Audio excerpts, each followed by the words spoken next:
My boy say, I told him run it like a rental, a fucking rental, you know,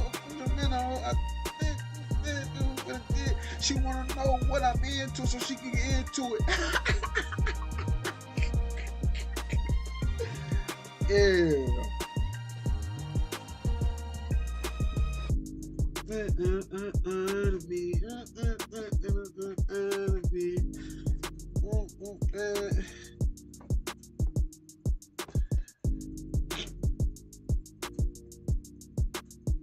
Hey, hey, hey, hey, hey, hey, hey, hey, hey. Hey man, what's going on with y'all, man? Big truck gang, man. What's going on with y'all, man? Big truck gang, man. Yeah, man. I hope everybody doing good on this good what it is, Monday? It's good Monday. Oh, let's turn it down. Let's turn it down. We're gonna turn it down. We're gonna turn it down a little bit. Oh no, we're gonna turn me up a little bit. Fuck it. Yeah. Hey, hey, hey, hey, hey, hey, hey, hey. Hold on. Hey, hey.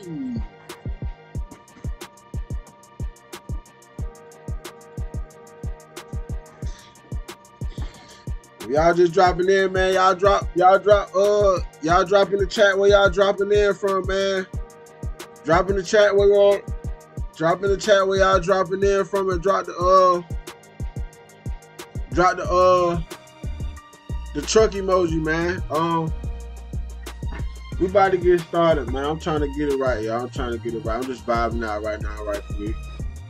We just vibing out of here right quick.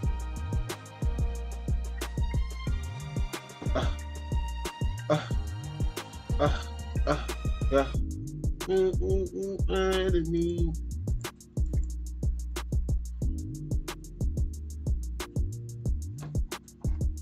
But yeah, like I was saying though, man, I hope y'all having a good day, man. If y'all at work or something on lunch break or something, man, checking in. I hope y'all having a good lunch break. Y'all chilling, man. I ain't gonna hold y'all up for too long. Let's get it right.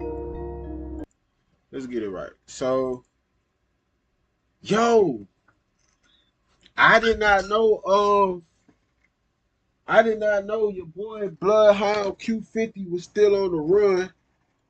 It's looking real ugly out there in Chirac, man. It's looking real ugly out there in Chirac.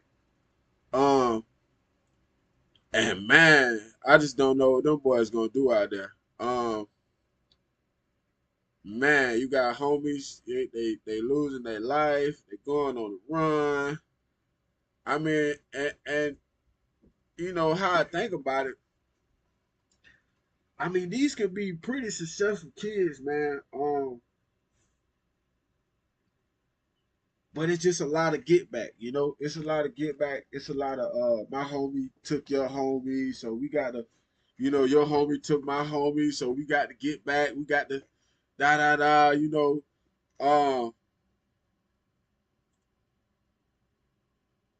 And it's real crazy. It's real crazy. So we got your boy Trap. We got your boy Trap Lil Ross. Giving us a little insight on what's going on with your boy Q50. If y'all don't know about Q50, who watching? If y'all don't know about Q50, Q50 was Bloodhound Jeff, close partner. And once little Jeff got killed, man, it was just hell for the boys after that. So we got a little bit of something on that little rap minery. We about to check out. Let's get it right, man. Let's get us right. And we in here, man. Let's get it. have been a war zone for decades now. The city has one of the longest histories with gangs operating in the area, whether the Black Disciples, Gangster Disciples, Black Pea Stones, or dozens of other gangs that have operated there over the years. There's always groups waving their flag and fighting for dominance in every corner of the city. Gang wars in Chicago were a thing long before drill music emerged in the 2010s, with many of these gang-affiliated youths getting on the mic and documenting the bloody battles on their blocks, creating songs about the violence, many of which became hits. From Chief Keef to Lil Durk to King Von and FBG Duck. The songs these rappers made laid down the history of life in the streets of Chicago through jaw-dropping lyrics about killing and being killed in this treacherous environment. In my recent video, I covered Chicago's newest drill rap star and arguably aspiring serial killer, Bloodhound or Bloody Hound Lil Jeff. The rapping hitman himself claimed to have killed 11 people before his own untimely death. As those paying attention to the drill rap scene know, Jeff was seemingly on his way to becoming a major star in the scene. Do y'all know I still have not yet listened to bro music yet? I got to, man. They say he was. I mean, I heard like a couple of little tracks through these videos and whatnot. He had a crazy voice, man. Crazy voice. I'm gonna check him out. I might do a reaction. I might do a reaction. I gotta do another reaction for my girl Deja, baby. Shouts out to you, Deja, baby. I ain't forget about you. A lot of shit been going on, homie.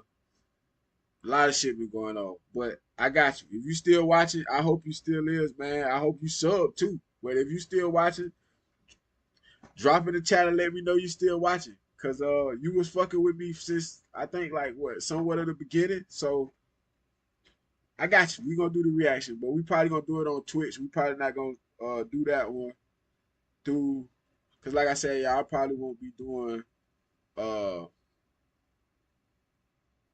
like rappers reactions and shit through this channel for my YouTube, not for my Twitch people. For my YouTube people, I probably won't be doing the reactions, movie reactions and reactions like this through the YouTube channel.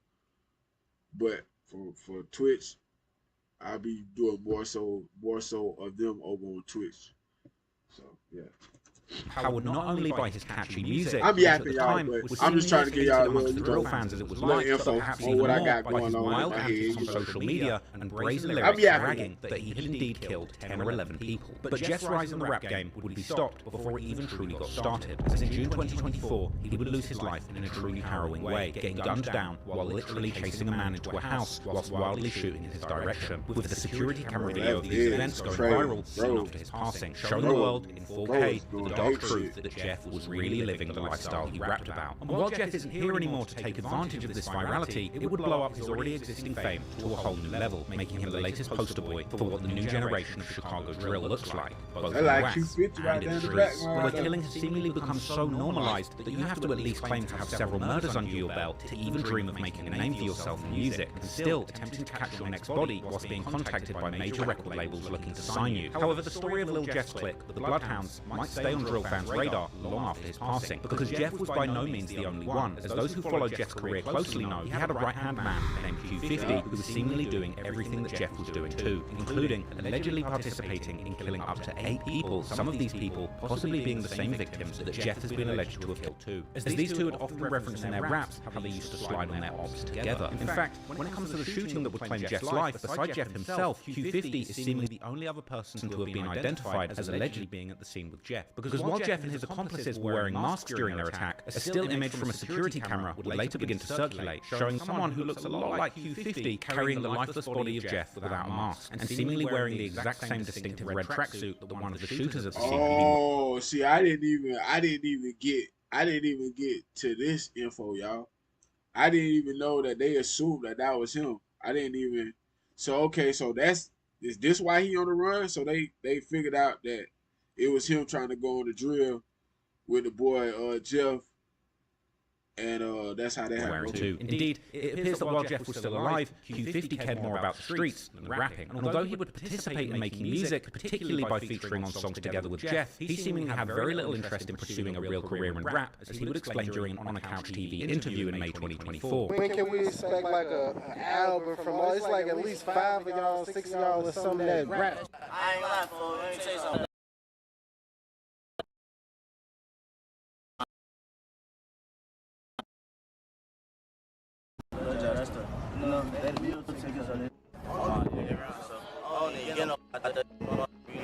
However, this would all seemingly change after Jeff's death, which He was wanna followed drill. almost exactly a month later That's what with he the wanna death of do. He their good wanna friend drill. and Bloodhound affiliate, Lil Scoom, another highly popular and up-and-coming rapper who had arguably recorded and released the most music out of all of the members of that group, with both of these popular rappers and very close friends of Q50, Lil Jeff and Lil Scoom now being out of the picture. Q50 himself was I didn't even know that. I thought the boy Lil Jeff was the one dropping all the music. I didn't even know.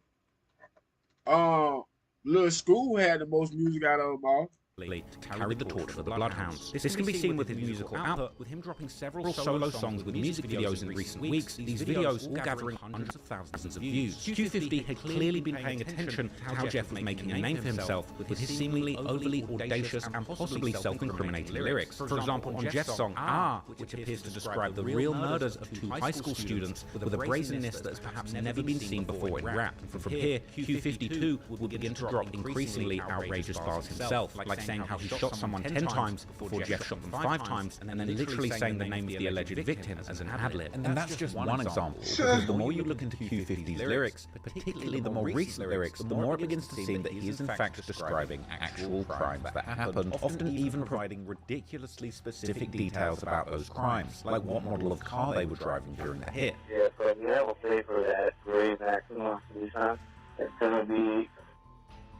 And this is from 6-7 Everhart, right? 10-4 last team going southbound Everhart. But perhaps the craziest part of all this is the fact that unlike Lil Jeff, whose bold lyrics about committing nearly a dozen murders went viral and became the topic of debate amongst drill fans after his death, Q50 on the other hand is actually still alive and evading the police in Chicago and beyond, and still rapping about having killed 8 people for the whole world to hear, and still actively dropping music at a rate that would put some of the biggest rappers to shame. Q50 is something like a modern day outlaw, and despite his incredible talent for music, the unfortunate truth is that unless he changes his ways...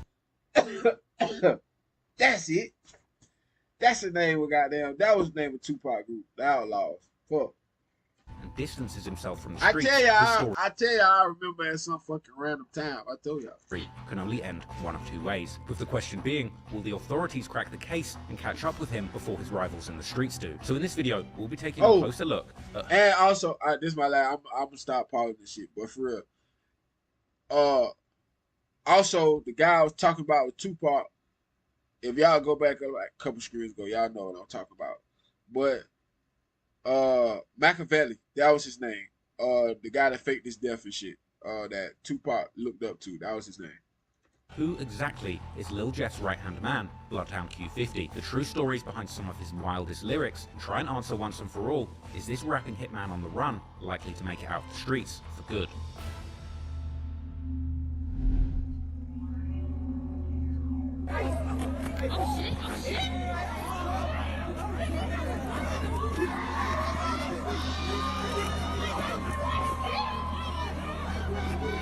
Breaking news at the 5 o'clock hour. 3 people have been wounded by gunfire at a McDonald's restaurant on Chicago's South Side.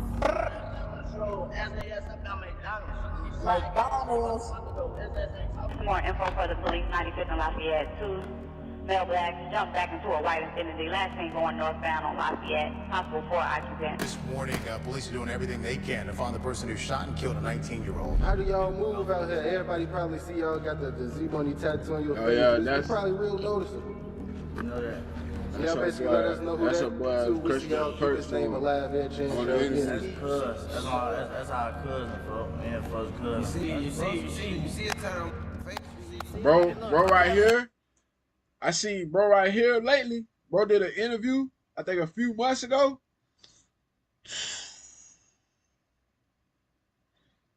Man, boy, I hope these kids, I hope these little dudes, man, got somebody that be praying for real though. I ain't saying that to be funny. If you understand, you understand. But like on some real shit, like bro look terrible. I ain't gonna lie, man. And I understand it though, man. I understand it. Most people don't understand it, man, but I understand it, bro.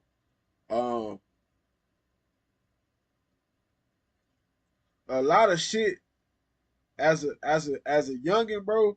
A lot of shit that you gonna see that some people ain't gonna ever experience to see. You understand what I'm saying? So a lot of shit gonna cause you, especially down there where they from, bro. A lot of shit, and like New York and shit, bro. Cause you gotta think, all this shit is like jam packed. Unless you like anywhere outside of shit like this, like where they be, you know, Chicago. Anywhere outside of Chicago, they be like, oh, that's the suburbs. I noticed that. Like, but everything in Chirac, that's I'm talking about hardcore. But it seems like everything outside of Chirac, they be like, oh, that's the suburbs. So like that's what I'm saying. Like, you gotta think, it's shit like New York, the boroughs. You see what I'm saying? It's different little cities that's connected. DMV. You got what, Washington. I don't know. I don't want, cause you know, people, when you say DMV, people can be getting mad. So I don't want to call out the wrong states that they consider DMV, but you know, but you get the point. You see what I'm saying? So it's like, you ain't got no choice, bro. You ain't got no choice but to see the shit you see and do the shit you do, man, because the shit's so treacherous. This shit's so treacherous, bro. And I understand. I mean, you know, it's fucked up. And it's kind of stupid, but in reality, I can't say it is, man, because, you know, I done lost homies. I didn't got into shootouts. I didn't did, you know, so it's like, no, I ain't never shot nobody. No, I ain't never killed nobody. I don't have one body in my name, y'all. But have I got in shootouts? Yes, I have. You see what I'm saying? So it's like, I understand it, bro. You lose homies, man. You lose, and you lose a lot of important people, and you see and do a lot of shit, bro. It traumatizes you, bro. The shit that you hold on to, unless you make it out. Unless you make it out, bro. And you ain't. And for me, I had to leave my hometown to do that. You know, most people, and it's fucked up and crazy because most of these little dudes like this, they don't even want to leave. They think it's sweet to do this shit all the time. I mean, this shit, after a while, I mean, 20, 22, 23, I mean, this shit get kind of cornballish. I ain't gonna lie to you. But that's just to me. You know, that's just to me. You know, 22, 23, I'm looking to get some money, bro. I'm trying to get some money. I'm trying to create a family, bro. I'm trying to damn near do shit that really ain't nobody in my family did. You understand? But that's just me though. That's just how my mind operates. You know, everybody ain't like that. You know what I'm saying? To sit in the hood, for me, anything past that age, sitting in the hood every day, you know, sitting and looking at your homies every day, doing the same shit you was doing when you was all the way up until, you know, 8 plus, some young, especially if you grew up in that same neighborhood over time. You know, nobody, that shit get old, bro. I ain't gonna lie. To me, that shit get old, you know. I don't know. I'm just saying. It was actually in a ride you got share people when the that driver said someone came up and then started shooting. You know, now these days though, all this shit cool to do. This shit cool to do all the way up until you get old and die. Now these days. Back then it wasn't like that. But now these days, this shit cool. Everything you do for clout is cool.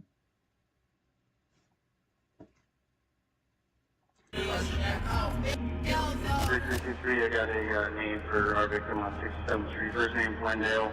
That's George Lincoln Eddie Nora David Adam Lincoln Eddie. Y'all trying to forget the St. Clint. 285 first. I say, yeah, bread on my end. That's the same week on my dead grandma.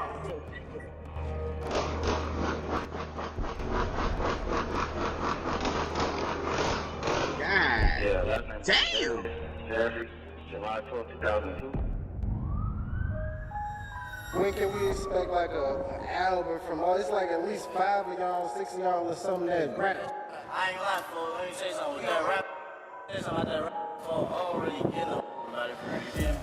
Cause I'm out there, this the meal ticket out there, fool. Let's go on work. That's the, you know, that's the meal ticket out there. I'm low-key, I think it's on camera. Police, 700 East 89th Place. They're shooting at the police. We got a male, boy. So they shooting at He's the on police. You're not looking good. Like, I'm going up hey, Kurt, I don't care about going to jail next week, like, having They smoke like Russ. Another thing man, his ass got smoked. Yeah.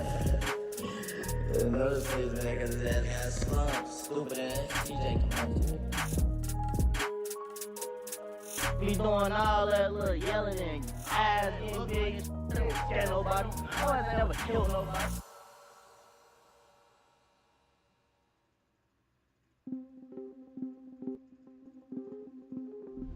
Q50, real name Michaela Cooper, was born on the 6th of August 2004, which is also my birthday, funnily enough. Not much is known about his early years, but it seems that he might have been spending at least some of those years in Chicago, as his 6th birthday would be celebrated at Jackson Park, located not far from the area that he and Jeff would later begin to claim as their hood for the Bloodhounds, one of their main intersections seemingly being on 79th and Maryland, which is located in the Chatham neighborhood. This same hood also being the home to a much older set called Drill City. This area is also considered part of the so-called unofficial east side of Chicago, which I've covered in depth in my earlier Lil Jeff video. However, it seems that at some point Q50's family would move out of the Chicago city limits to the nearby city of Gary, Indiana, which is about 25 miles southeast from downtown Chicago, as can be seen from Q50's mother's old Facebook account. Gary is a city with an industrial working class history which has been deeply affected by the disappearance of manufacturing jobs in the US, making the city lose over half of its population since the 1960s. It's also a city with a rich African American history, and Gary still has one of the largest black populations per capita in America. However, Q50's family from his mother's side seemingly grew up in the so-called east side of Chicago, with the mother apparently attending the Hirsch Metropolitan High School, this being the very same school that the young Bloodhound members who grew up on the east side would also attend, like Ver. However, despite growing up on the east side, unlike Lil Jeff's family, there's no indication that anyone in the close family was heavily involved in any gang activity at this time. To the contrary, the family have seemingly been pretty hard workers, with Q50's uncles having military and Navy backgrounds. Recently, a rumor would begin to spread on social media and Reddit that Q50's mother had been arrested for a gun, but this woman is in fact not Q50's mum, but one of her sisters. In any case, merely having a gun in Chicago, particularly on the south side, is hardly a sign of much else than a desire to protect yourself. But still, growing up on the east side, the family were allegedly somewhat associated with the brain-dead Black Disciple set that would become known as Hit City. In fact, Q50's mother and his sisters can even be seen in a group photo about the set that's attached to a popular Google gang map. Interestingly, the hood of Hit City, which now seems largely to have been taken over by other sets, was located on 77th and Greenwood, which is right next to Drill City, that would later become the home of the Bloodhounds. It seems that at least Q50's grandfather, but likely the whole family, would seemingly live right next to this intersection. In December 2013, this set and Q50's family would experience a tragic loss when 18-year-old Darius Dudley would pass away in a car crash. Darius was a cousin of Q50's mother and her siblings, and one of them can be seen together with him on his old Facebook account, whilst Q50's uncle still pays tribute to Darius on his social media to this day. But Darius was also seemingly a very loved member of his Hit City set, which at the time also went by SOB, but would begin to call their hood Darius World in his honor. Both Darius and Q50's family were also close to people from other notable sets, one of these people being a rapper called Lil D, who would rep Darius World heavily in his music and on social media.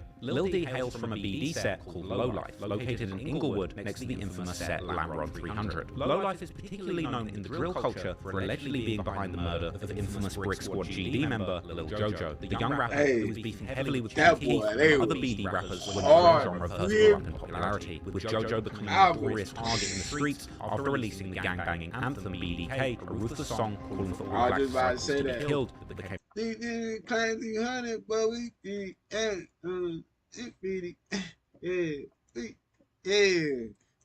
an anthem for gangster disciples. More specifically, Jojo's alleged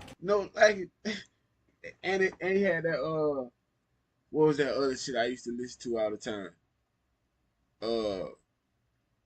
Damn, what was that other song I used to listen to all the time?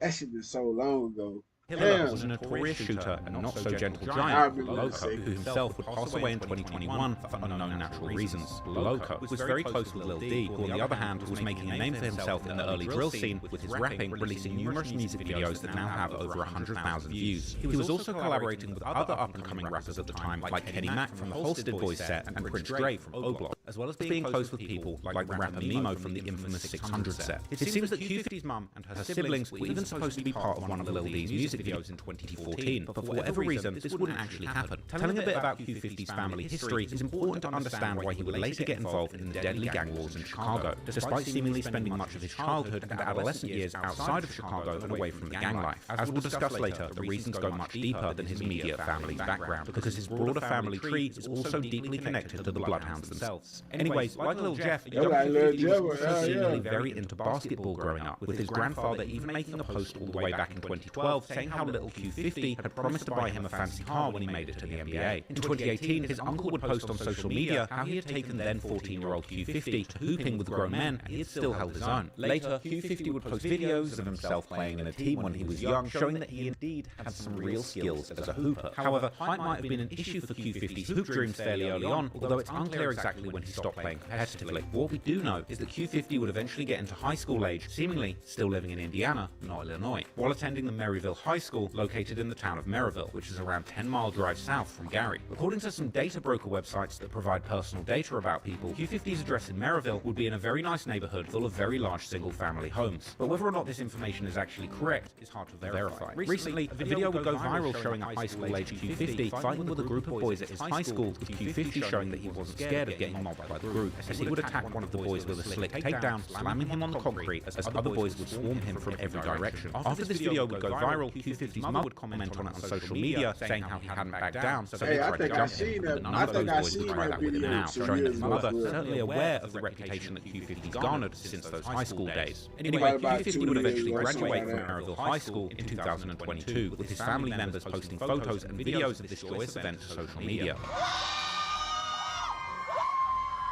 So he graduated. That's what's up.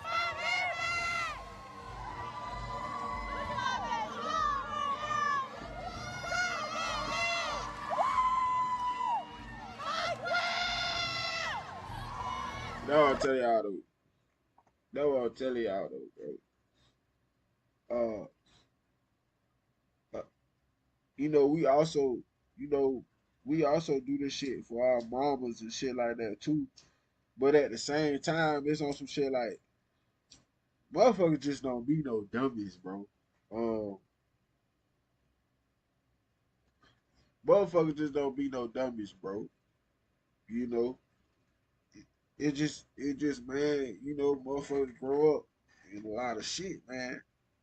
Motherfuckers grow up in a lot of shit, bro.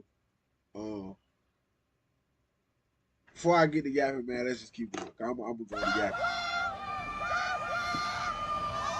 Q50's high school I said I already to say greatly affected by the motherfuckers don't be no pandemic, dummies. as can be seen from a picture of him still wearing a mask. There's a lot of shit that go on. on. He was seemingly at least able to have a real prom celebration in his senior year. But at the You gotta time of his understand. graduation, You gotta Q50 was understand. seemingly already involved with the Bloodhounds, as can be seen from these pictures posted a year earlier during the summer and fall of 2021, where he could be seen hanging out with Jeff and other members. He pouring out lean out the Also cup. some claims that Q50 was already well connected with a gang set connected to the Bloodhounds, this being the set MTV 079, with this connection seemingly coming from another young member called Mari Scoom, or MTV Scoom, whom Q50 is sometimes called his little brother in music and on social media. Mari Scoom, real name Jalen Frazier, who was an aspiring rapper, was only 16 when he was one of 4 people arrested in May 2023 for allegedly participating in killing an off-duty police officer, Ariana Preston, during a robbery. However, Scoom is seemingly not Q50's brother from his mother's side of the family, but he could be from his father's side, yet there's seemingly very little information about him online. However, on Reddit, some people who claim to have known Q50 during middle school and high school call his affiliation with MTV to be cat, and saying that Q50 only turned to the gang life after beginning to spend time with his family. Indeed, Q50's seamless-looking transformation from a high school student in Indiana to a bona fide gang member in Chicago may seem strange at first look. As mentioned before, it becomes arguably much more understandable when looking at his family connections. In fact, in one video taken at his prom, Q50 That's what you gotta understand. Cousins, this shit ain't strange. strange. Members of Bloodhounds. It's like a drunk auntie. Alright, here we go. This shit is what's bound to happen. This shit bound to happen. You just gotta know. You just gotta know what the fuck you want to get into this shit or not. Whether it looks strange or not, it ain't no such thing, bro. It ain't no, unless you 40 years old, bro, and doing this shit, then yes. Okay, yeah, you was a strange motherfucker. But if you fucking 14, 15, 16, 17, and your family do this shit, this is what they do. You bound to do this shit. It ain't, especially when it's the moment you separate from whatever leadership you got at that time, the moment you separate from that shit, it's over. It's over, bro. You don't have that mindset. You don't have that mature mindset. Oh, I'm gonna be a punk if I can't do that. I ain't gonna do that. No, nigga, hey, I ain't motherfucking no gangster or no shit like that, but I'm with this shit too. So fuck it, let's do it. You see what I mean? So it ain't, bro. I'm not condoning none of this shit, but what I'm saying is the statements being made, I gotta clarify the statements. You see what I'm saying? I ain't saying I'm not condoning none of this shit, but what I'm saying is this shit is bound to happen when you at that age. It's bound to happen, bro. Tip of the iceberg when it comes to Q50's family connections to this gang. Just like Lil Jeff, it seemed that Q50's early life had a lot of potential, and it hadn't been as plagued with violence as some of the other prolific gangsters I've covered, like King Von or Lil Durk. But eventually, things would change, and over time, Q50 along with Jeff and their other friends would begin to wage war on the streets of Chicago under the banner of the Bloodhounds.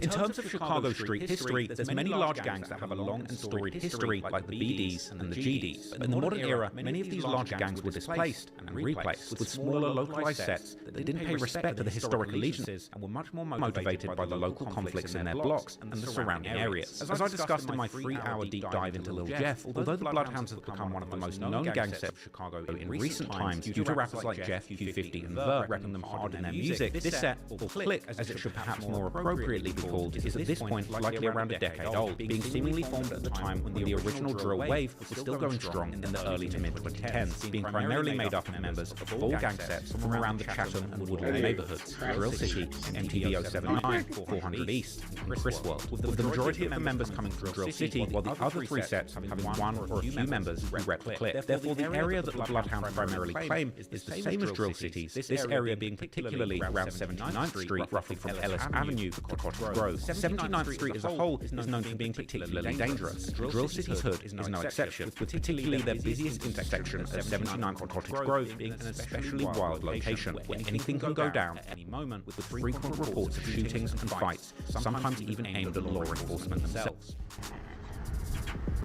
They light bright as hell. This is also the location where Jeff and Q50 can be seen hanging out in Jeff's music video for the song Should Have Saw It, as the two appear to walk around the area like they truly run the place. While there's no exact knowledge of how many members the Bloodhounds have, there are certain names that seem to form the core group. Many of these people are older members who have been part of the clique since its inception and are now in their late 20s or early 30s, while others, like Jeff, Q50 and Ver, part of the new generation and are still in their late teens or early 20s. While there's also a generation coming up under them, these kids seemingly being barely high school age, while still already being heavily involved in the streets.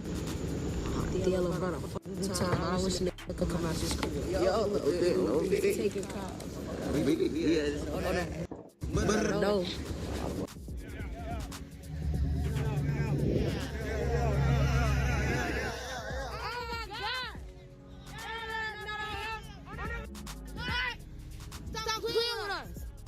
Young as hell. Young as hell. Yeah, One interesting thing about the Bloodhounds is that many of their members appear. Come through with that switch.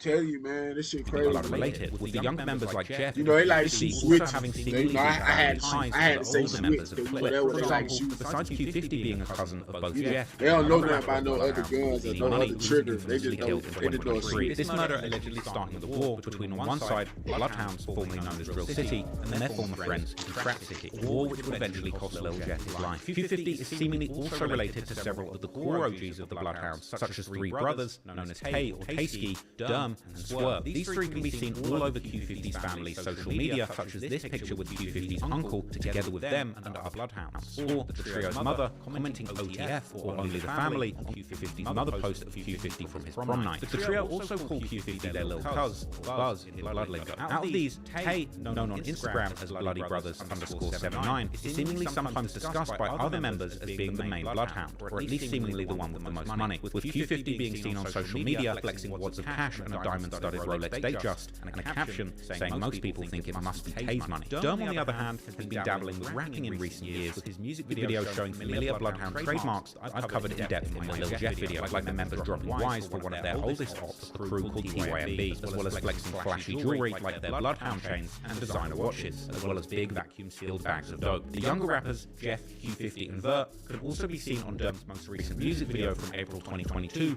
titled Bloody Mary, while Durm also mentions Jeff in his rhymes, presenting Jeff as essentially his shooter who will bail out of the car and empty a switch on you if you act tough. These three also have a younger brother called Bloodhound J, who has released several music videos. And Q50's family connections to the Bloodhounds don't end there, because he's also related to several other members, such as two brothers called Dola and Quis, whose mother is the sister of the mother of Tay, Durm, and Swerve and Jay. Quis has also gone by the rapper name Slimito, and he has a couple of music videos together with both Q50 and Lil Jeff, with Lil Jeff rapping on the song Big 3, how he, Q50, and Quis, aka Slimito, will get the job done when it comes to sliding on their ops. Tay, Durm, and Swerve, on the other hand, have for a long time been close with older Bloodhound members, such as Drizzy Bands, who has also dabbled in rapping, his earliest songs being all the way back from the mid-2010s, when the Bloodhounds first really became a thing, like the music video for the song Vicious from May 2016, that also includes two other Bloodhound members, Hothead and MTV Cash. In his more recent music video from March 2021, Drizzy can be seen hanging out in the Bloodhound's hood on the 79th in Maryland, whilst dropping rakes for their close-by ops, like the 8 Trey Mob, Evans Mob, and Hit Squad. Then there's the rapper JB Bin Laden from the 400 East set, who has at this point been a major figure in the Chicago drill scene for over a decade, as a result of his deep connection with murder drill icon LA Capone. JB Bin Laden is also a Bloodhound OG, having repped the gang in music for years. The list of rappers just keeps going, because then there are also older guys like the before-mentioned Bloodhound Hothead, who is currently locked up, as well as MTV Cash and MTV Chino, who have all repped the Bloodhounds in their music and on social media since the mid to late 2010s. And that boy, but is Chino? Is that the Chino that from Dirt, or is that they specific Chino? Cause you know there's a lot of people that's named the same thing down there or near the same thing. People name, you know, mix their name with somebody else or one of their other homies that then passed away. So y'all let me know if y'all know which Chino that is. Let me know. Y'all drop in the chat. Let me know. That doesn't mean we Bloodhound. Yeah. Right through with your flag out.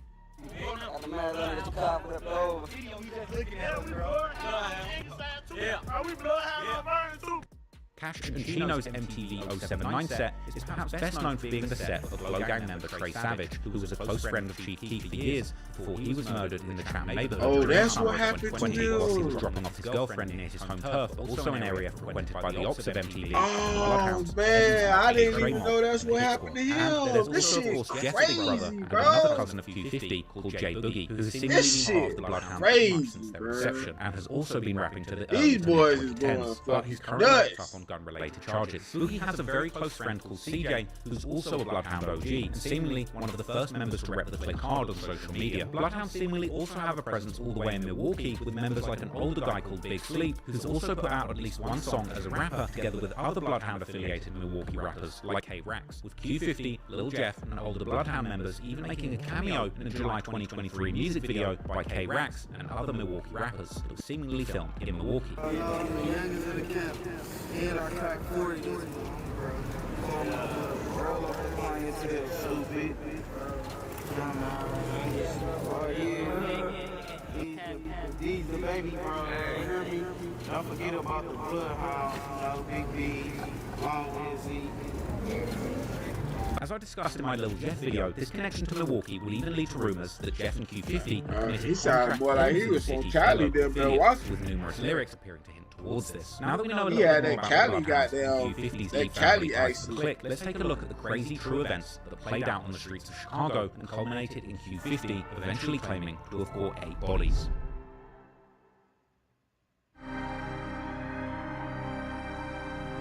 To truly understand the timeline of events that led up to Q50 becoming an alleged demon in the Chicago streets who caught 8 bodies and rapped about it, we have to go right back to the start and trace the history of the deadly wars in the area, from the original East Side crew named Lon City that formed into Drill City and later became embroiled in an in-house feud that saw a new group branching off, with a war between groups that will be named Drill City and Trap City before eventually the Bloodhounds would be fully established as one of the most deadly gang sets in the modern Chicago drill culture. So, quick recap of some key moments from that beef. But if you've already watched my video on Lil Jeff, you might want to skip past this chapter and continue hearing about Q50's transformation into a gangster rapper. But if not, prepare to learn the dark history of how the Bloodhounds came to be. The events of this video largely take place in the so-called East Side of Chicago, but when talking about the East Side in this context, this should not be confused with the official East Side, which is one of the 77 community areas of Chicago located in the far south side of the city. The unofficial East Side of this story, on the other hand, is mainly part of Chicago folklore, and thus its exact borders are often heavily debated by the locals, with many even arguing that everything in the south side from State Street all the way to Lake Michigan actually counts as the East Side, which would even include hoods like the infamous O Block and their main rivals STL EBT and Jaro City. And on the other side of the Washington Park, also hoods like Tay Savage's Welch World. Yet these hoods are typically not discussed as being part of the East Side, but rather simply being part of the South Side, as in the case of O Block, STL and Jaro, or more specifically in the case of Welch World, part of the so-called Low End, another area that's a deep part of Chicago folklore, which roughly covers the area in the South Side from the state to the lake north of Washington Park. In the drill culture specifically, the East Side has become particularly known for hoods that exist roughly south of 67th Street, with this street and the two huge green spaces, the Jackson Park and Oakwood Cemetery, that border the street, creating a natural boundary in the north. However, there are also sets on the north side of the 67th Street that claim the East Side, such as TYMB and Dro City, which both rep the 65th Street. While the line of where the East Side ends when going westwards from Lake Michigan is much more ambiguous, with the State Street and the I-94 next to it, generally acting as a sort of last cut-off point, in the drill scene, this East Side is known particularly for gangs like G Herbo and Lil Bibby's crew NLMB, which is made up of 2 clicked-up gang sets, No Limit and the Muskegon Boys, with these initials creating the NLMB moniker, which has also been used to stand for Never Leave My Brothers. However, NLMB's hood is located in the South Shore neighborhood, which is located very close to the shores of Lake Michigan, and is infamously known by the locals as Terrortown, a place with a long history for being particularly dangerous. Whereas the events of this story take place in a much more central area around the Grand Crossing and Chatham community areas, which have generally been much lesser known in the drill scene before Lil Jeff's and now Q50's recent blow-ups, although the area has seen its fair share of rappers since the early 2010s repping their specific hoods. Like with Q50's family, Lil Jeff's family has long ties to the streets in the area. His father, Jeffrey Harris Sr., allegedly belonged to a street set called 068 C Block, C standing for Champlain Avenue, with their main spot seemingly being on 68th Street and Champlain. To put this location in context, this street corner is only about 0.3 miles from the location where Lil Jeff would eventually lose his life. And while there's not much available about this particular set online, Jeff's father was born in the early 80s, and thus he and his set were likely at their most active around the turn of the millennium and throughout the 2000s. What we do know with some certainty is that Jeff's family were closely connected with the very people that Jeff would later go to war with, including the person alleged by many to have been the one to gun him down, although there's no real evidence. That's why I did the interview in front of the steps and shit. Certainty, they had the interview out there. There would be another large hood that would end up playing a very large role in the street beefs that Jeff and Q50 would get involved in. This hood was well known in Chicago even back in the 90s and 2000s when Jeff's dad was more active in the streets, and its history likely even goes much further back than that. Their hood was called the Lon City. For example, in the classic 1996 song by Chicago rapper D.A. Smart titled Walk With Me, he lists several Chicago hoods all around the area, with one of the bars referencing Lakeside, Paxtown, and Lon City, as Smart mentions how both Black Disciples and Gangster Disciples run the two latter hoods. But while Lakeside and Paxtown have more or less stayed intact in until this day, at least in name, Lon City would eventually break apart, therefore it's not included in the modern gang maps. However, during the late 90s, in the trial against Larry Hoover, the infamous founder and leader of the Gangster Disciples, or GDs, one of the former members of Hoover's GDs, who turned informant, would give a very detailed description about the Lon City's territory at the time, this territory allegedly covering everything from 78th Street to 83rd Street, and all the way from State Street to Stony Island Avenue. This territory being absolutely enormous by modern Chicago gang standards, however their main spots were seemingly on the 79th Street, such as 79th and Evans, which is just a stone's throw away from the 79th in Maryland that Jeff would later begin to claim. Due to its large size, Lon City had likely always had smaller sets working within it, both GD and BD, although the area has seemingly been majority GD. However, coming into the 2010s, Lon City, like most Chicago hoods, had lost the majority of its original structure due to the collapse of the traditional gang hierarchies during the 2000s, which led to the large gangs like the BDs and GDs to break into small neighborhood sets without any central leadership between them. In Lon City, these separate sets were also becoming more independent, particularly 6 sets that were known as 8-Tray Mob, Evans Mob, Hit Squad, Mix Mob, Wiz City, and Drill City, the latter of which would eventually become a Lil Jeff set. According to Chiracologists, these individual sets would eventually break Lon City apart completely due to some of the BD sets backdooring the original GD leaders of Lon City. In the aftermath of this breakup, what's now known as Mix Mob would seemingly keep repping Lon City even after the breakup. Meanwhile, Drill City would seemingly get its name around the same time as the Chicago drill movement was starting. Chicago drill music being the ultra-violent evolution of gangster rap, with beats inspired by Atlanta trap and gritty lyrics all about real crimes that were actually happening in Chicago. With this set having some of the first pioneering drill artists, such as the rapper known as Fat Smack, who is in fact the actual cousin of the rapper Pac-Man, who hailed from the nearby Grove City hood and is generally considered to have been the original creator of the drill genre before Chief Keef made it famous. The devil might be real or a magic mystery, but I make you disappear. Poof, history. I know you sick of me, but Mac is the antidote. So if you act fruity, I had to split your cantaloupe. Hey, man, you know this Pac-Man, Mr. Grove City, my hat, man. Hey, my hat. I tell my the coupe looking like a Sunday, chopping the Maserati.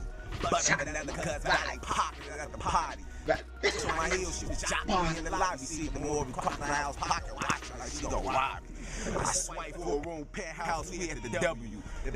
The name on the neck and on my stomach too. Already in late 2010, them boys be them boys be over exercising the emphasis. Drill City is also known as DMC or Bar None Crazy, which generally refers to them being an insane or renegade gang set. This means that they generally don't adhere to any central structure of a historical gang like the BDs or GDs, and essentially are willing to go to war with or kill people that descended from the same original gang as them. It seems that Drill City will first call with another set from the former Lon City called Wiz City or Whisper City, named after a boy called Whisper, aka Wiz, who seemingly died in 2008 from medical complications. Similarly as Drill City being bar none, Wiz City would be known as Brain Dead. This generally also meaning that they are insane or renegade BDs who again don't abide by any centralized BD leadership and are willing to go to war with other BDs. In the very early 2010s, Wiz City was seemingly already beefing hard with several of the former Lon City sets, including Evans Mob, Mix Mob, and 8-Tray Mob. Hey man, so I don't want to talk about that bitch my thing, man. It's ridiculous, for real. It's real, man. First of all, you say that like that and day, y'all chill. You hear me? Y'all bring them on the top already. Because if I wasn't going out, this big drill, for real. 80-second movement, and we play on game. Boy, drink with City crazy. You already know exactly crazy, boy. What's that? It's my. I'm the boy. You got that brain dead crazy, boy. You say that fast, boy. Let's get it. Let's get it.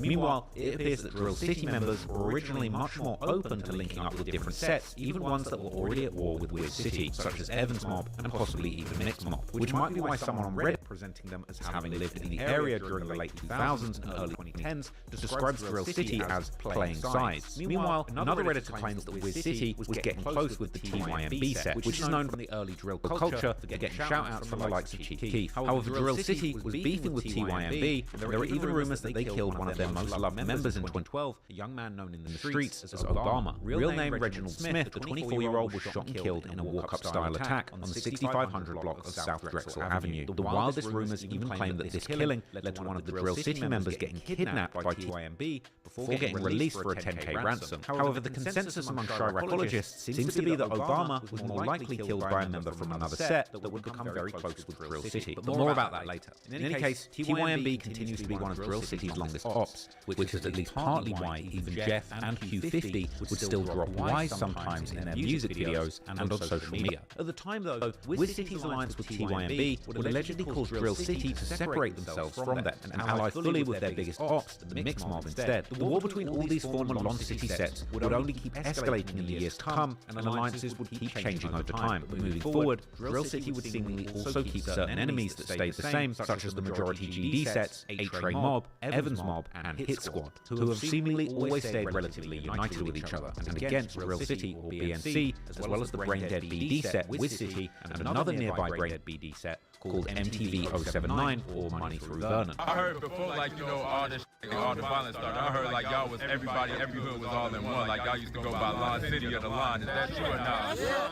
Lon City is like the whole area. Like from Shadow to Asphalt.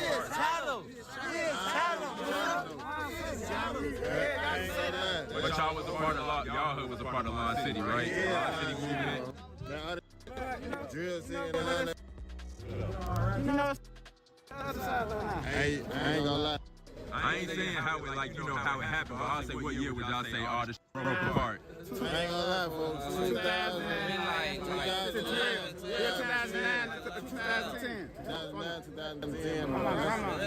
That's when really everybody, like, all the other side, they started turning video, all type of shit. That's a weird. I ain't gonna lie, we was only You talking about like for H-Ray Evans Mob? They be saying majority BDs too. Yeah, we got some BDs. For them fall, like, yeah, like we ain't just no everybody is BD. We family. We family.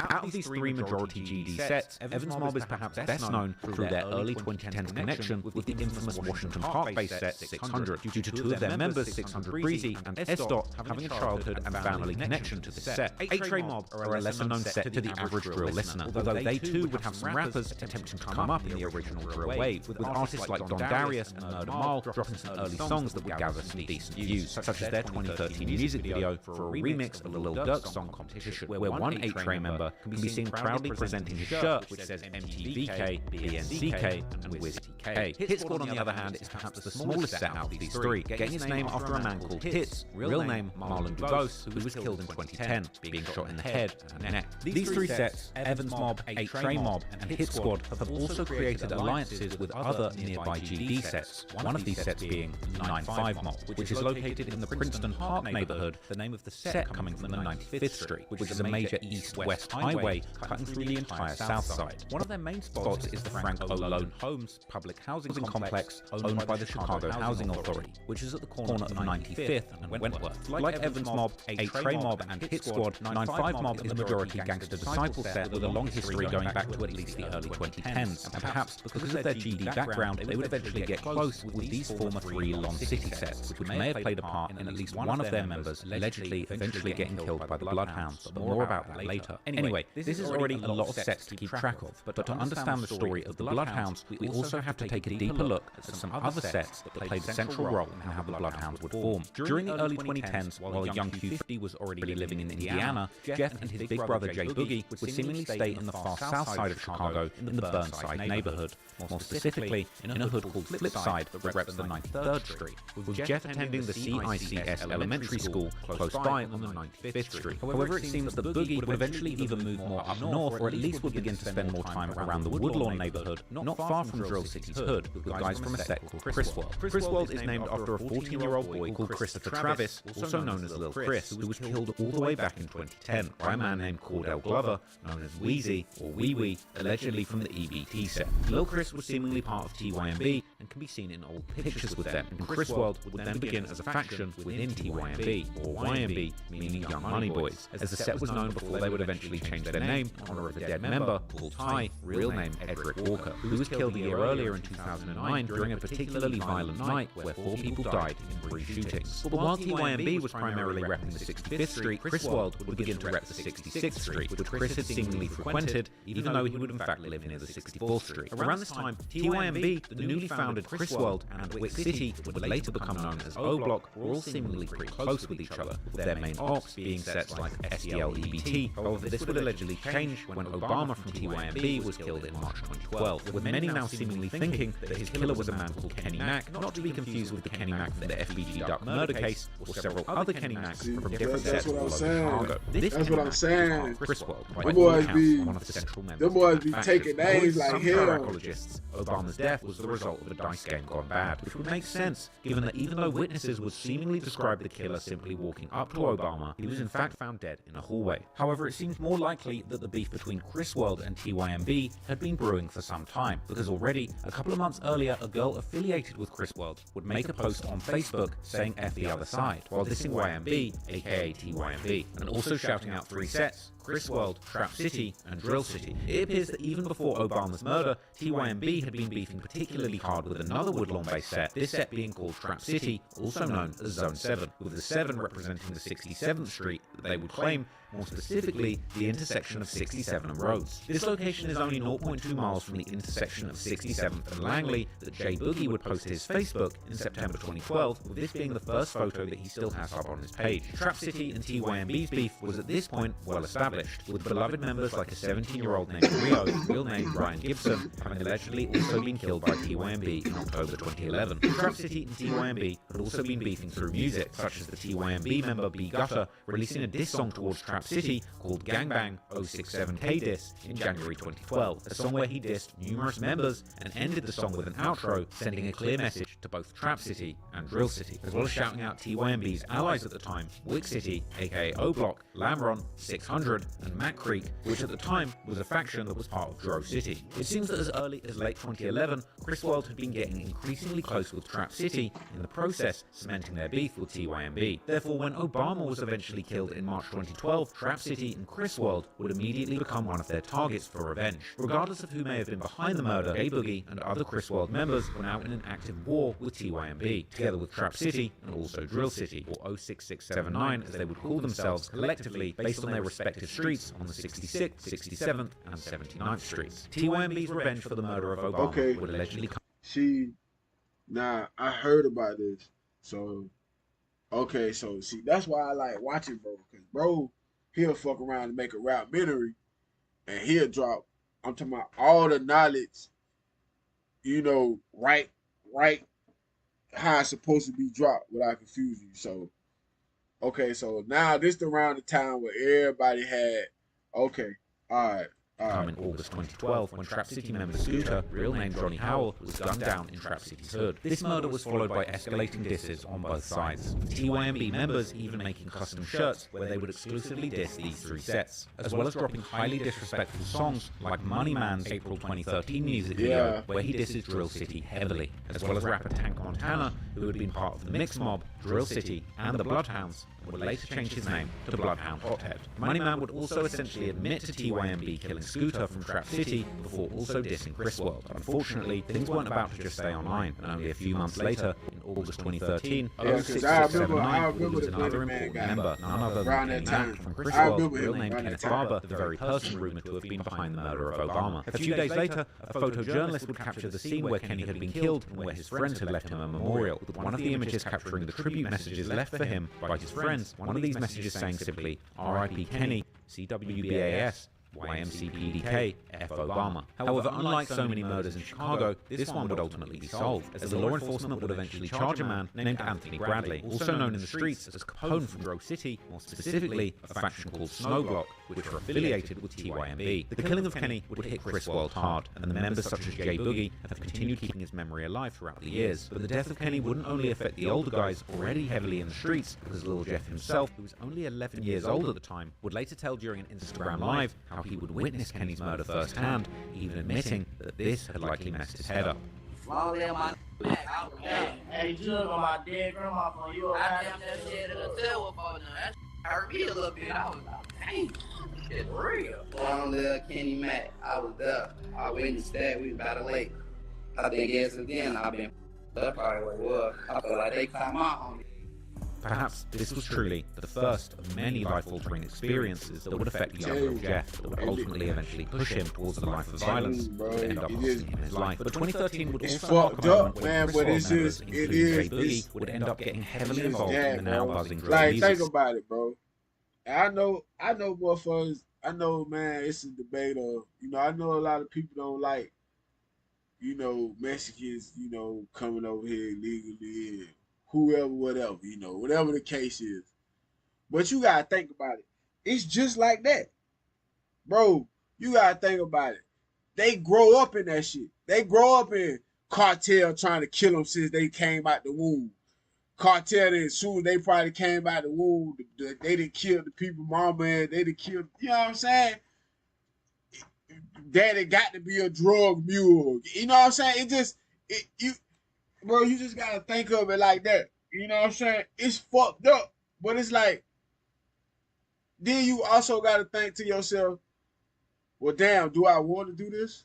Do I want to be in this type of situation? Do I want my child in this type of situation? Do I want my mama? Do I want my uncle? You know what I'm saying? It just, you gotta think of that shit. I mean, listen, I say that to say everybody know what they getting themselves into before they get themselves into it. You knew where you was moving before this shit even happened. You know what type of shit go on in this type of city, this type of environment. So it's like, I don't know, man. I don't know, bro. I don't know. If you get me, you get me. If you get me, drop in the chat and say you get me. I don't know.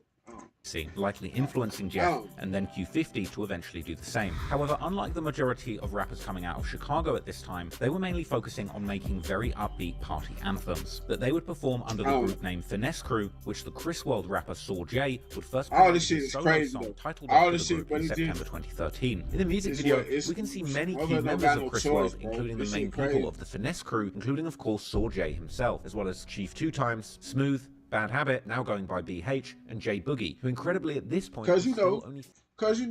say like this, right?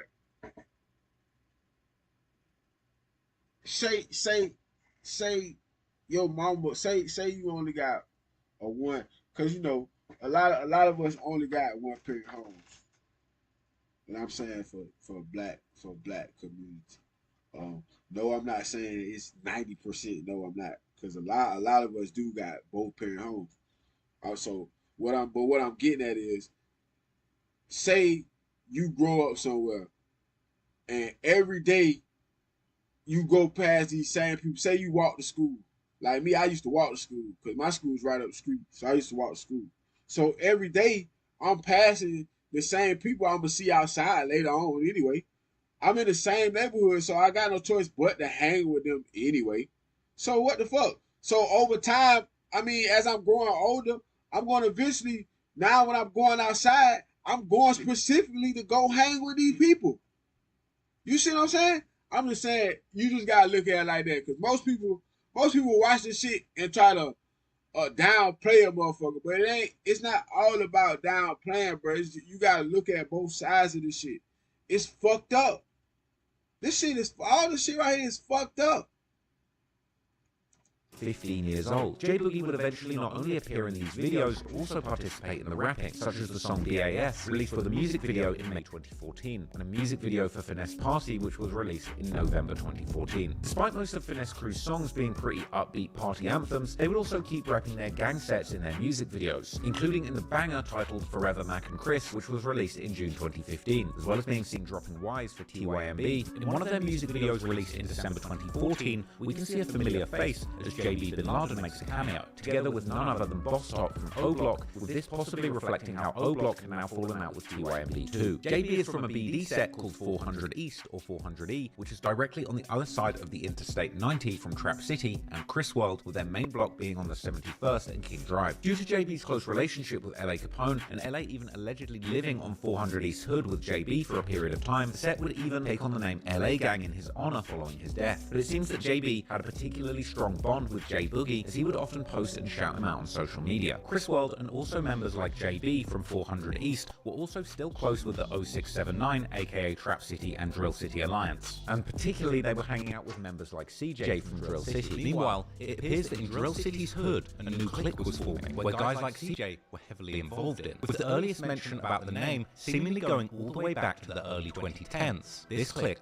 of course, being the Bloodhounds. It appears that they were particularly influenced by the early Glory Boys rappers, like pretty much all of Chicago at that point, and would often quote on social media lyrics from rappers like Lil Reese and Gino Marley mentioning how they were like Bloodhounds. Towards the end of 2015, CJ would even begin to tease what appeared to be a music project titled Bloodhound Savages. Going into 2016, CJ, J Boogie, and JB were seemingly still spending a lot of time together. Also, members from other sets were beginning to claim the Bloodhound clique, such as the members from the MTV 079 set.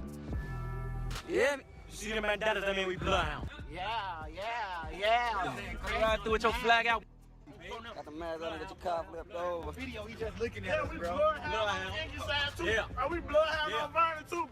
As mentioned in an earlier chapter, MTV 079 is a brain-dead BD set that has had a long-running beef with the same sets as Drill City and Trap City, namely the historical majority GD sets from Lon City, Evans Mob, 8-Tray Mob, and Hit Squad. Soon, the Bloodhound clique was beginning to drop music, like CJ had teased in late 2015, as in May 2016, they would drop a song called Vicious, featuring the rappers MTV Cash from MTV 079, Hothead from Drill City, formerly Tank Montana from Mix Mob, and Drizzy Bands from Drill City, and in the chorus, labeling themselves as the Bloodhound villains. Some months later, Hothead would drop a song with a music video titled simply Bloodhound, where he warns his ops that if they're on any type of BS, they're going to die, and that he's a bloodhound and he wants his money dirty, like blood money. Around this time, J Boogie was now also repping the Bloodhound crew commonly on his social media, and going into 2017, the clique was beginning to gain increasing momentum, culminating in their biggest song at that point, the song Bloodhounds, released with a music video in April, which at the time was the song featuring the most Bloodhound-affiliated rappers, including CJ from Drill City, JB Bin Laden from 400 East, Hothead from Drill City, and MTV Chino and MTV Cash from MTV 079. The Bloodhounds were at this point clearly an established group, seemingly made primarily out of members from Drill City, Chris World, 400 East, and MTV 079. But while they were for a time being putting out quality music, it was clear from their raps that they were also staying very busy in the streets. Meanwhile, Lil Jeff had now gotten to high school age, while Q50 would have still been in middle school. Like Q50, Jeff was seemingly a gifted basketball player, and during his early high school years, he would still play ball in the school team, his 2017 sophomore team even seemingly winning some tournaments. Unfortunately though, it appears that the next year, Jeff's hoop dreams would come crashing down,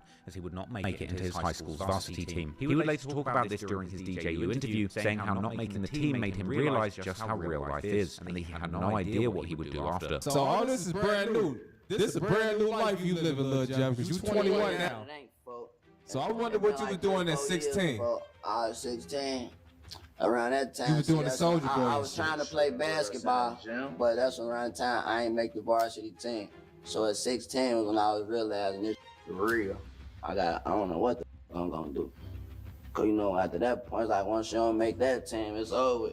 It seems that this was likely the moment when Jeff's life would truly begin to take a new direction, and with his previously desired career path now falling off track, he was looking for a new future. Jeff would still graduate from high school in 2020, with his mum throwing him a fancy graduation party, but Jeff wasn't about to head to university to chase an ordinary career. Instead, it seems that he would end up following in the footsteps of his big brother, and soon he would begin showing up in the streets, raising hell with the rest of the Bloodhounds. Coming into the 2020s, J Boogie and the rest of the Bloodhounds would keep repping their new clique in their music, such as the May 2020 music video for the song Go by Boogie, JB, and another Drill City rapper called Lil Vic, where J Boogie raps how he's a Bloodhound by any means, and that they will come and get anyone for the right bag, all while the members would be flexing big bags of vacuum-sealed dope in the music video. Bloodhound would also have a new rapper that would begin to drop drop a bunch of songs around this time too, this being Jeff and Q50's cousin, Z-Money, real name Zaire Nelson. Meanwhile, the new generation of Drill City, Trap City, and Chris World members were also reaching adulthood. One of these kids being the Bloodhound rapper Vert, or Rel Vert, who seemingly spent much of his childhood in these neighborhoods. In fact, his and his old friend's social media accounts still have plenty of pictures left from around that time period. Vert would also explain in his early 2022 interview with Truth Teller TV that he was both Drill City and Trap City. I'm from 67 Trap City and 79 Drill City. My name is Lil Vert, man. Jeff, on the other hand, was still largely absent from much of the social media activity concerning Drill City or the Bloodhounds coming into the 2020s, with one of his first music-related appearances seemingly being in late 2021, a music video by Z-Money titled Gone MIA, where a 19-year-old Jeff can be seen chilling in the background while his cousin raps, while his other appearance will be soon after in a music video for his brother J Boogie and JB Bin Laden's track titled N-Words Green, where Jeff can be seen next to his big bro smoking big blunts and toting a gun with a drum magazine. Showing that at this point he was already likely deep in the streets together with his brother. Coming into the 2020s, it seems that the beefs of the 06679, aka the Chris World, Trap City and Drill City Alliance, which now included also the Bloodhound clique, were now increasingly beginning to revolve around their oldest enemies, the GD majority sets of the former Lon City, A-Tray Mob, Evans Mob and Hit Squad, which is likely why they were increasingly dropping rakes for the GDs in their music videos instead of the Ys for TYMB like they had primarily done throughout the 2010s. That would have been back when the beef with TYMB was particularly hot. The beef between these majority GD sets would eventually allegedly lead to several murders happening on both sides during 2021, with the A-Tray Mob losing 2 loved members in a short amount of time, first of these being a guy known as Clay, real name Darian Cherry, who was shot early in March before eventually passing away in May. Clay's murder has never been solved, but the rumours online have placed the blame on a few different people. One of these, perhaps somewhat surprisingly, being Lil Jeff himself, with some people claiming that this information comes from a reliable source, while others would claim that Clay had in fact been killed by Vert. However, to be absolutely clear, there's seemingly no real evidence to tie either of them to this murder, although they would certainly take part in dissing Clay on social media. And in music, unfortunately, Vert and Drill City were soon about to experience a major loss of their own, as Vert's very close childhood friend called Ruger, real name Jermaine Darden, was killed in Drill City's hood in March 2021, while 2 others were wounded. Like Clay before him, the killing of Ruger would also become yet another unsolved murder in Chicago. However, there has certainly been some interesting posts that have come out after his death, one of these being a post from one of the cousins of Clay, who would say how he'd risked his life to get back for Clay. Then, less than a month after Ruger's death, on the 13th of April 2021, at around 7 PM, a very close friend of Clay and a fellow A-Tray Mob member called Lil Crew, real name Nyreek Curtis, would be gunned down at the very same location where Clay had been shot. Yet again, the murder of Crew would go unsolved. But in online spaces, such as Reddit, the Jeffologists themselves, who have been rumored to possess an almost otherworldly ability to see the victims of their demigod and his disciples in their crystal balls, have once again pinned this murder on Vert. Once again, Vert would drop several songs dissing now both Clay and Crew and saying how they had gotten get back for Ruger, and even seemingly implying that he was the one who had gotten Vert both Clay was really and Crew going out crazy. of I ain't even know he was even a shooter like that. I done watched a few of these now, and I ain't really say bro was really even going in crazy like that now. So now bro saying bro got 3-4 bodies.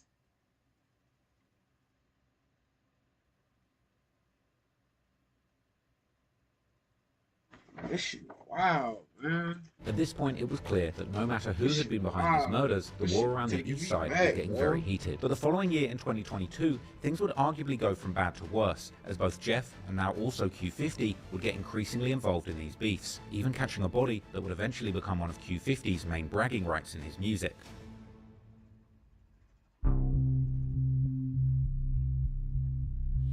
In October 2022, Lil Jeff, or Bloodhound Lil Jeff as his artist name is called, would begin his rap career, dropping his first song and music video titled The Bloody Family together with JB Bin Laden, and the name of the song being an obvious reference to the Bloodhound gang. Since the beginning, Jeff was rapping like he was really truly about that life, dropping bars like how he bought himself a gun when he hopped off the porch, and now he's killing people like it's a sport. Q52 can be seen in this music video wearing a COVID mask, whilst doing entertaining drill antics like using a Draco for weightlifting. Also in the music video for the song Knock If You Buck by The, released some weeks later at the end of October, Q50 can be seen holding 2 handguns with drum magazines, showing just where he might have gotten his name from, as he would later also rap in his songs. Clearly, around this time, Q50 was already knee-deep in the gang lifestyle, after seemingly having begun to increasingly hang out with the Bloodhounds at least since the previous year, and now, having finished his high school years, as well as having seemingly moved to Chicago. However, it would still be several months before Q50 himself would eventually begin to rap in the spring of 2023. But while Q50 wasn't yet rapping, it appears that he may have been getting involved in other, far more sinister activities that the Bloodhounds were allegedly involved in too. Because only about a month after the release of Lil Jeff's Bloody Family music video, a murder would take place that Q50 has later referenced in his songs numerous times. On the 10th of November 2022, a 29-year-old OG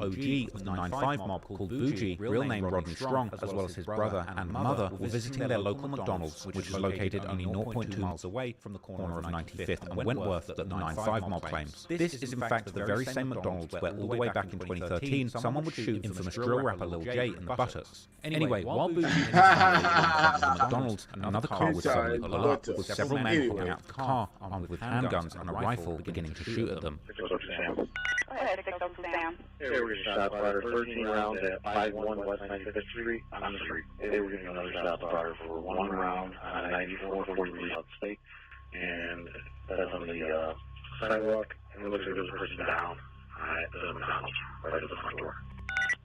10-4-31, I also getting a call of a person shot. Well, just shout out the fucking McDonald's woman, bro. They just shout out the McDonald's woman. 631, we getting another one at 95th at the McDonald's at the red line, another person shot. 560 on the zone, 560. Go ahead, 560. Hold up, they just walking down people from block to block. It was in McDonald's, 95th Street. I'm going to need a couple of pictures for cars, supervisors, crime scene. We have a lot of people over here. Doesn't look good. 10-4, we have cars coming your way. Where's the crime scene at? At the McDonald's, we got one at the red line, and 632 This with the other victim. I'm sorry, 631 with the other victim. Nice, bro. Go ahead, 633. We got one back. 602 Sam. 602 Sam. Where that person shot over there, there is a white Infinity sedan. Left the area going southbound on the wrong way on LaSalle from the 95th northbound. 633. 633. It's a total of 3 people shot over here, 2 males, 1 female. 10-4. Got more info for the police, 95th and Lafayette. 2 male blacks jumped back into a white Infinity. Last thing going northbound on Lafayette. Possible 4 occupants. Well, we need another info over here. We got them rolling. Alright, I got info on 2 of the victims shot. First victim, 1 gunshot wound to her back and to the left butt. His last name is Strong, Thomas Fowling, first name. His brother shot multiple times, same last name, first name Rodney. Shot multiple times, 10-4. What's their condition? 614, what are their conditions? Rodney is extremely critical, and he's moving, he's talking, he's in a good condition. Breaking news at the 5 o'clock hour. 3 people have been wounded by gunfire at a McDonald's restaurant on Chicago's South Side. Now to a shooting at McDonald's restaurant. 3 people have been wounded. Our Mayor Kawash is live at the scene there. This is 95th and Lafayette on the South Side. Eric? Cheryl Allen, still quite the scene here from police as they have this entire McDonald's blocked off right off the Dan Ryan as of right now. Chicago Fire tells us there are 3 victims in this shooting. Their ages ranging from 29 to 49 years old. Why the hell he look like a magician? It was kind of sparked by a drive-by. I'm trying to take him serious, but I can't because he look like he do tricks and shit. 95th and Lafayette. Now, officials tell us there are some shell casings inside that McDonald's here, which again is closed right here. It's still not clear what sparked the shooting, but we know the 3 victims are being treated at nearby hospitals. 2 of the men listed in critical condition, and a female also seriously hurt. We just spoke to a pastor who has a church right nearby. He came over here just after those shots were fired. On the day that's supposed to be, you know, the last warm day of the year, right after the election, so we can see if, you know, some of these people are going to do what they say. And they got a good example today. It's a violent day in the city, and definitely a violent, just crazy day here while people are trying to come home from work. So again, all signs of a tragic scene here. 3 victims in the hospital. Police continuing to work through this entire investigation. There were reports of several rounds of gunfire coming from that vehicle. So we're expecting another update from Chicago Police. As we continue to learn more this evening, we'll keep you updated. Alan, Cheryl. 2 of the victims, the brother and mother of Bougie, would survive, but unfortunately, Bougie wouldn't be so lucky, as he appeared to be the main target of the attack and would get shot numerous times, passing away later at the Advocate Christ Medical Center.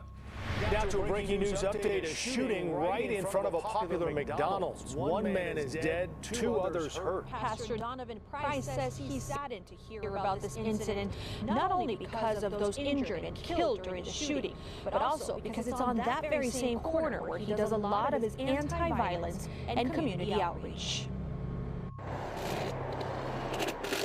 Thursday night, crews boarding up the windows of this McDonald's on 95th Street, just off the Dan Ryan. Police say a woman and 2 men were shot. Apparently a car pulled up with an individual who shot, who opened and shot at least 29 shell casings, I counted. So it was quite a shooting. Just before 3 p.m., a 49-year-old woman was shot in the arm. She's expected to be okay. A 27-year-old man was shot in the back and is in good condition.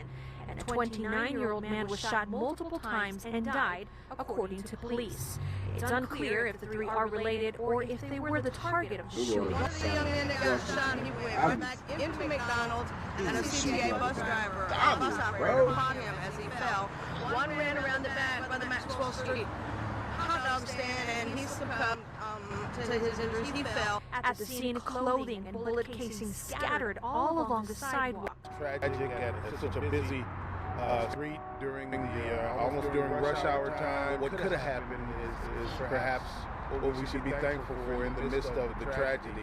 Police are still investigating the shooting, and so far, no one is in custody. Only around 12 days after the But was it a there drive-by? would be another shooting at that same McDonald's, which had reportedly begun after an altercation at the restaurant. It would seem that McDonald's had had enough of these incidents, and they would close the location for good in early 2023. This is certainly not the only McDonald's that's had to deal with extreme levels of violence in Chicago. And in fact, only a few months before the murder of Bougie, McDonald's CEO would raise an alarm over the escalating amount of violence at their restaurants in the city. According to one somewhat tongue-in-cheek political theory from 1996 by the Pulitzer Prize-winning author and political commentator Thomas Friedman, who came up with the Golden Arches theory that says that the presence of McDonald's restaurants are actually a sign of a nation reaching a level of economic development and stability, with the country getting McDonald's indicating that it has a strong enough middle class to support the fast food chain, as well as building strong economic ties with other similar nations. And as the theory goes, no two countries that both have McDonald's have ever gone to war against each other. But the fact that the McDonald's couldn't stay open in the 9/5 mob hood says a lot about how dangerous the area was, that it was affecting McDonald's at a corporate level, and indicating that this area is indeed as dangerous as some of the conflict-ridden nations which are too damn wild for McDonald's to even set up shop. While this theory is about nations, the economic inequality between the haves and have-nots in Chicago and the effects like crime that follow on from such inequality are clearly reflected in certain areas of the city, which have seemingly reached the levels of instability where even fast food chains like McDonald's struggle to keep their businesses open there. And that also goes to show how hard life is for the residents there too. Because if the McDonald's can't stay open due to violence, then people in the area can't go and work there for an honest employment, closing yet another avenue of economic opportunity in the area and forcing even more young people to turn to crime to get by. It's truly a vicious cycle. But anyway, there would seemingly be no strong leads in Bougie's murder, even with the details about the suspects being incredibly vague, as the assailants had seemingly covered their faces and bodies almost perfectly. But there would be clues about who might have been involved circulating amongst the local drill rappers. In April 2023, Q50 would begin his rap career, releasing the song and music video titled Big 3, which would include verses from Jeff and the Bloodhound member Slimito, aka Queese. Q50, who was dressed in all black while wearing a ski mask, begins his verse by also stating that when he stepped out in this gear, somebody died. But it wouldn't be until his next song, titled Coffin, which also includes verses from Jeff and JB Bin Laden, that Q50 would begin referencing the murder of Bougie, as he raps that someone should go pick their brother up before saying, "Now that's disrespect," and F95. These lyrics seemingly being aimed directly at Bougie's brother, who was there that day. After Coffin, Q50 would seemingly not pay much thought to rapping, as he would only drop 2 songs officially, neither of these seemingly mentioning anything explicit about Bougie. But he was by no means done with the dissing, and after Lil Jeff's death, as he would begin to pay much more attention to his rap career, the dissing would continue on both songs and on social media. In his track Splash Bros, released with a music video in July 2024, Q50 raps that since 9/5 Mob want to troll, you should ask them about McDonald's, with this being yet another clear reference to the murder of Bougie, even adding an ad-lib after the bar saying that the McDonald's got closed due to this incident, with the diss seemingly being prompted by the fact that 9-5 Mob were trolling Jeff after his death. Indeed, amongst other disses, on June the 8th when Jeff was killed, a member of the 9-5 Mob would write a tribute to Bougie on social media, and then, on Jeff's posthumous birthday on the 14th of July, Bougie's brother himself would post on his social media how it's a dead dude's birthday, and then writing happy birthday.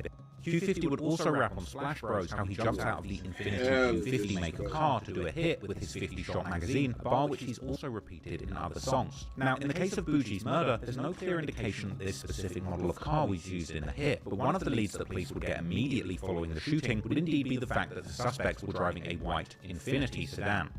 Got some more info for the police, 95th and Lafayette. 2 male blacks jumped back into a white Infinity, last thing going northbound on Lafayette, possible 4 occupants. Q50 would then continue by rapping how he went up 8 bodies and people know he's a real killer, before saying how somebody's mum was in the way during a hit, so she got shot too, exactly what seemingly happened during the murder of Bougie. Then, in August, AMF Visuals' YouTube channel will drop a vlog about shooting a music video for Q50's new song 762. Yeah, man, I know just like, that's how I look up. That's how I look up when we shoot this video. Y'all see moving around.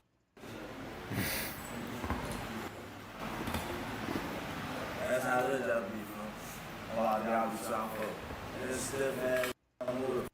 Unfortunately for Q50, this song, among many others, would end up leaking before the official release of the music video, something that would seemingly piss him off a lot, though the song would eventually get an official release in August 2024. In the song, Q50 would make his most direct disses towards Bougie so far, as he raps how Bougie had tried to run and had tripped, and that's why he got killed, before making yet another reference to McDonald's being closed, saying that he doesn't want to work shifts there anyway. Then, in another song by Q50 and Jeff, titled Should Have Ducked, which was leaked soon after, Q50 raps how someone was stealing from the Bloodhounds, so he hopped out broad day and caught that person's friend together with his brother, which seems like yet another reference to Bougie and his brother, with the implication being that someone affiliated with the 9-5 Mob may have been stealing something from the Bloodhounds, causing them to retaliate. Although in all fairness, this particular lyric could also reference the much more known double murder of 2 high school students in downtown Chicago that Lil Jeff and the other Bloodhounds have also claimed responsibility for. In any case, the dissing wouldn't stop there, because in yet another leaked song titled Kill Switch, which includes verses from Q50, Jeff, and a Bloodhound-affiliated rapper called T-Slick, Q50 aims his disses again directly towards Bougie, saying that when he died, his friends did nothing but a diss song in response. Lil Jeff too had previously made a similar remark in his song Tony Montana, released in April 2024, but at the time, it wasn't clear who he was talking about. The diss that Q50 and Jeff are likely referring to is a little-known song titled Get Even by a 9-5 Mob rapper called Mark from 9-5, which was released about a month after Bougie's murder. In the song, Mark raps how they're sliding through the 9, which is likely a reference to the 79th Street that the Bloodhounds claim, before saying how they took a loss and need to get even, which seems to be a clear reference to Bougie. Mark also directly states how they shoot people for Bougie, before saying how they stand over a hound and overkill him, the reference to the Bloodhounds now being crystal clear. He then further continues how the murder of Bougie turned him up, so he's going to slide through the 7-9 and shoot it up, before continuing to explain how another rapper is dead because they hit him up, and then seemingly telling a rapper to stay inside and stop trolling because they know his face. While Q50 wasn't still rapping at the time this song was released, Lil Jeff certainly was, and it just so happens that he had dropped a song and music video titled I Love My Draco together with Vert at the end of November 2022, just 20 days after Bougie's murder, and 15 days before Mark would release his diss. The name of the song, I Love My Draco, is interesting in its own right, given that one of the guns used in the murder of Bougie was supposedly a rifle. Because while a Draco is technically not a rifle, it certainly looks like one, as well as using the same bullets that many assault rifles also use. The music video begins with a clip of Jeff and Vert sliding in traffic, with Jeff using a shirt as a mask while they listen to the song Should Have Ducked by Lil Durk and Pooh Shiesty, with Jeff rapping along to the lyrics about being Mr. Leave No Evidence.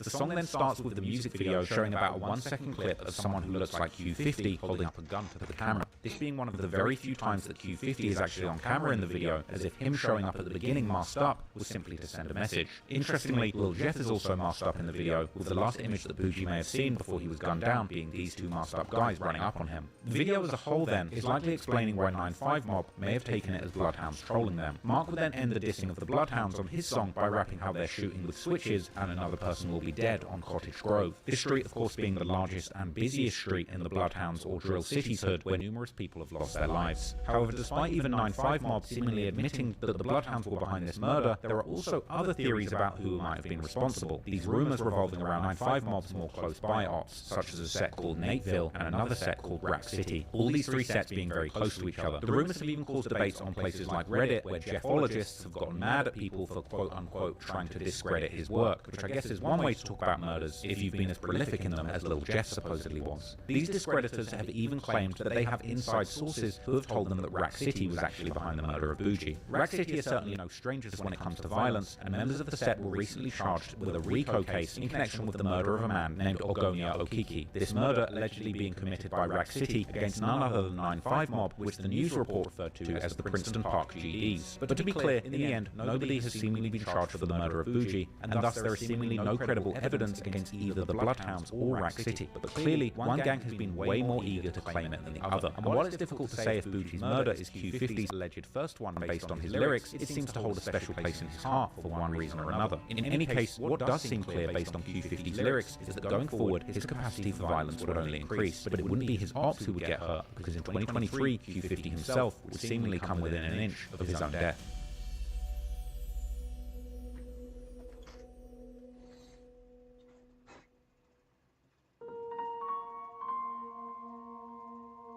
As I discussed in my Lil Jeff video, 2023 is when the violence in the street would seemingly get personal for the young Bloodhounds, particularly Jeff and Q50, as their cousin and beloved Bloodhound member Z Money, real name Zaire Nelson, would be gunned down near his hood while sitting in a car in a parking lot of a dry cleaners. Chi-Town Crime Chasers' Facebook page would be at the scene shortly after. Hey, y'all know the crazy thing? Bro, I done seen that same picture now. I don't know how many times. And I did not know that that was him till just fucking now, bro. God damn. Ain't no way I'd be that goddamn, bro. What? Bro look way different than that goddamn, what was that, that graduation picture or whatnot? When I went here in the suit smiling and shit. Damn, what the fuck? Filming the police investigating the scene, while in the comments of the video, Q50's mother would react to the footage, clearly personally affected by the death of her cousin. Paying tribute to him, both Jeff and Q50 would get Z Money tattoos at the top of their eyes, as well as a bunch of Z's tattooed on their index fingers, aka trigger fingers. Z Money's murder has never been solved, but it's clear from all the online rumours that the Bloodhounds consider their old friends from Trap City to be behind the hit. This murder now breaking apart the 0679 alliance that these two sets had formed over a decade ago. But it's unclear how much Trap City themselves were talking about Z Money's death publicly on social media at the time, but particularly since Jeff's death, they have become much more emboldened to diss him, with the young Trap City rapper Tero, who's a former good friend of Vert, even making a diss track that he would preview on Instagram, the song including a bar where Tero seems to insinuate that the Bloodhounds had pushed Z Money out of the car before or after he was shot. Tero, together with two Trap City OGs, OTF Black and iTrap Rob, or Trap City Rob, who the internet has painted as Lil Jeff's killer, would even give an interview to the YouTuber X-Man Rico, where they would insinuate that the Trap City had fallen out with the City or the Bloodhounds due to someone from that side stealing a chain from one of their members. This is ready. This is what I wanted to clip too. They say his dad from down here, Big Jeff, like that. Big Jeff. Also, his dad is from down here. Yeah, used to hang with them. They know what they did. So okay. So okay, the Bloodhounds. Y'all was cool. That was my homie. He stole the chain, bro. We tried like stole my homie's chain. Who was that South Jazz? Nah, bro. One of the other guys. It's one of the other. This other one. Weather J. He come back like he got into a house when he was 12. Last year he lost it. You know what I'm saying? That's how broke they was. Yeah. The young Bloodhounds, on the other hand, have implied that Z Money's killer is locked up, which is why they can't get their hands on him. With the Chiracologists, they're coming to a conclusion that Z Money's killer must be a Trap City rapper called Pat.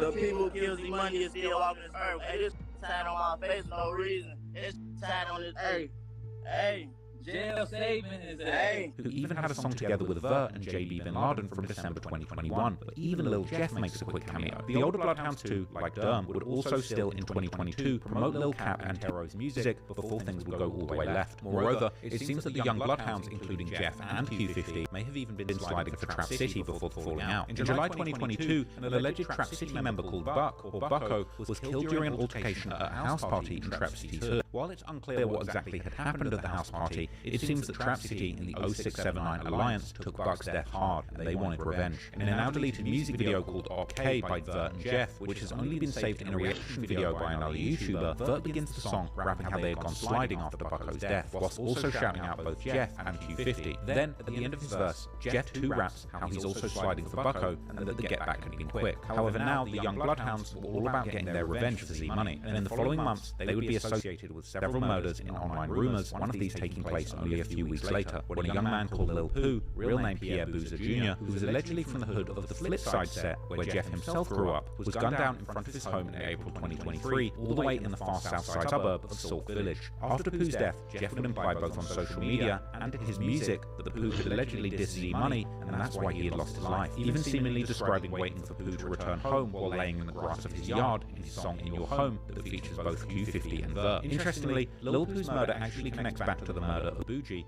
as Lil Pooh's big brother is none other than the 9-5 mob rapper Mark from 9-5. Mark would even make a tribute song to Pooh soon after his death, but this time the song would seemingly have no pointed disses towards any specific set. Now, Mark being Lil Pooh's brother certainly doesn't mean that it was Jeff or other Bloodhounds behind this murder, but it certainly adds another layer to the story, as Pooh had now not only allegedly dissed Z Money, but had also been deeply associated with the people who were in an active war with the Bloodhounds. However, rapper Lou Glott from the Mix Mob set, who is seemingly also related with Lil Pooh, recently called the rumours about the Bloodhounds being behind this murder a total fabrication, calling Lil Jeff and the other Bloodhounds high school musical rappers who haven't killed any gang members in Chatham. Subredditors have also pointed out how Jeff couldn't have been behind this murder since he grew up on Flipside and was seemingly close with other Flipside members. Indeed, some months after Pooh's murder in June, one member from Flipside's hood would post himself still hanging out with both Jeff and Q50. But a few months after that, the same member would also post how he only associates with people who are really sliding and has no affiliation with any set, before ending the post saying F Flipside. But what makes this case even more confusing is that one of Lil Pooh's supposed close friends from Flipside, who even had Forever Lil Pooh text in his Instagram profile, would seemingly post an earnest tribute to Lil Jeff following his death. However, it seems that since then, this member has actually completely removed the tribute to Lil Pooh from his Instagram profile, which makes it seem like there may be much more going on behind the scenes than drill fans get to see. Anyway, it seems that the death of Z Money had launched a tidal wave of animosity between the Bloodhounds and anybody who dared come in their way. So what was the one situation that has occurred in your life that made you say, fuck these niggas? My homie dad, that's on my face, just right here. Z Money? Yeah. It was super deep after that. Everybody after that. Yeah, I see Z Money on his face as well. Y'all share the same tattoo. Murder.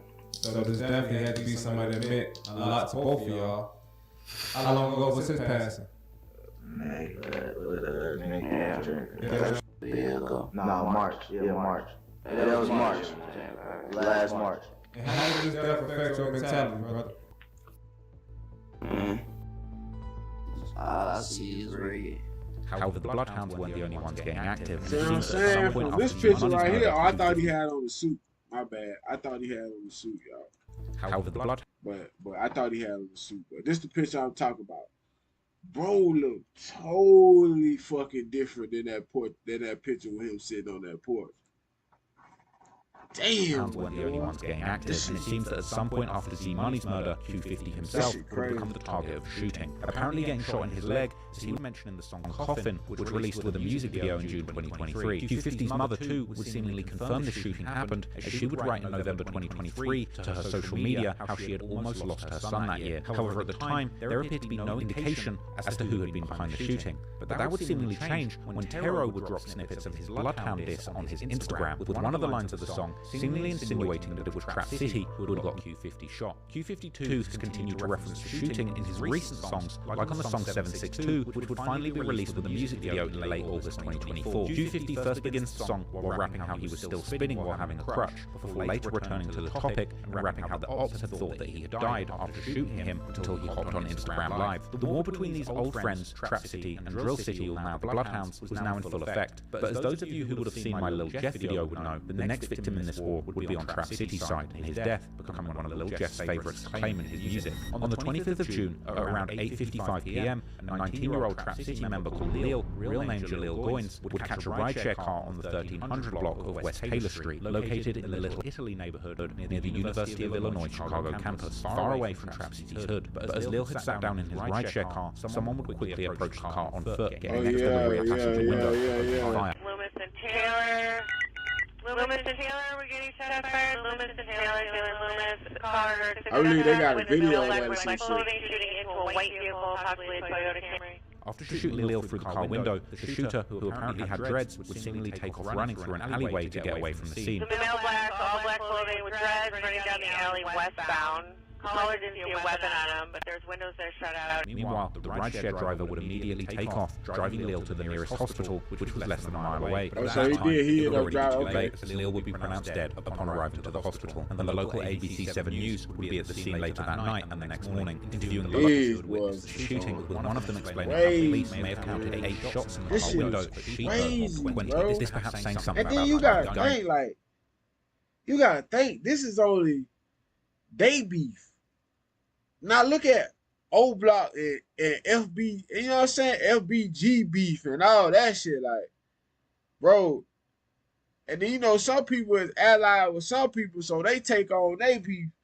Bro, this shit is crazy, bro. Used in the shooting. Chicago police investigating a fatal shooting yesterday evening. 19-year-old Jaleel Goins was pronounced dead at Rush University Medical Center, but police and nearby residents tell us the incident began in the 1300 block of West Taylor Street, where Goins was a passenger in a rideshare and was shot, and the rideshare driver drove Goins to the hospital. This woman was outside to meet someone. She tells me she was looking down at her phone, then heard the shots. She thought she had been shot, but she had not. I'm down there on the ground crying and shaking and stuff. They said it was like 8 shots. No, I believe it was more than 20. As for the investigation, Chicago police tell us at this point, no one in That was just 8 shots. As I covered in depth in my Lil Jeff video, this Lil after his murder would become one of Jeff's favourite pastimes, with Jeff rapping highly incriminating bars like in the track Stretched, where he says he caught someone lacking in a fishbowl, meaning a car with no tints, and saying that and then look at bro, man, for real, man, somebody got to be concerned about this boy, cause he the only one that ain't really like. Early in this rap minute now, Trap Lord said the man got like 4 bodies, but excuse me, 4 bodies. Anyway, no, but on serious note though, for real, look, man, the man right now look like he don't get no sleep, like it's just no sleep, man. For real, man. This shit crazy, man. This shit wild, bro. I gotta give me some grub, y'all. I gotta give me some grub, man. What time is it? Give me some grub. Take a little break right quick, man. We gonna pick this up probably later on tonight, maybe. I'm not sure. Yeah, probably later on tonight. We'll probably pick it up later on tonight. Y'all give me an hour. I'm gonna go live again on Twitch. Probably at my other channel, the gaming channel. For probably like 2 hours, man. We'll hop on a call for like 2 hours, see what we can do. Little fellow duos. Yeah, man, this whole Chicago thing, this whole little beef right here, man, this is, bro, this shit taking me for a loop. I mean, you hear about all this shit, you know, you listen to the music, you know, you see all the motherfuckers going to jail, you know, all the crazy shit, the famous, you know, people got going on from Chicago, but will you just sit out and just get into like the heart of the shit, like and the different sets and bro, this shit is like, this shit mind blowing. These boys is really killing, bro, like, and they ain't letting up. Like, fuck it. It's a life for a life. We gonna keep gambling. Fuck it. It is what it is. They sniffing perks on goddamn live television. This shit crazy, bro. you know, this shit is interesting though, because like I said, you know, I don't condone this shit, but you know, man, it's what's bound to happen, man, when you live like this. You know, when you grow up in certain areas and seeing certain shit, this just what comes with this shit. But anyway, man, I'm not gonna keep yapping. I'll catch y'all probably like 30 minutes. I'll catch y'all again. My Twitch people, y'all already know what's up. I see y'all in a minute. For my YouTube people, I love y'all, man. Y'all be safe, man. Y'all can say if y'all at work, y'all get home safe, man. Y'all enjoy y'all day. Don't let a motherfucker ruin it. If you're home chilling, hey, I'm glad y'all checked in with me, man. See what I had going on. Uh, I'm off today, so it's a good Monday for me. You know, I'm about to go either get me a few brews or I'm about to go get me some whiskey. I'm not sure which one. Hey, so what's going on with you, man? I hate you checked in so late, man. I'm about to get off. I'm gonna go live again though. I'm gonna go live again on Twitch. So I see that's where you checking in from. So we're gonna go live in a minute, about like 30 minutes. If you want to chat back in, we're gonna play card a little bit. But but yeah, man. We gonna pick this back up and probably like we'll probably pick this back up around like 6 or something like that. But yeah, man, y'all be good, man. I'm going, Big Truck. Peace, man.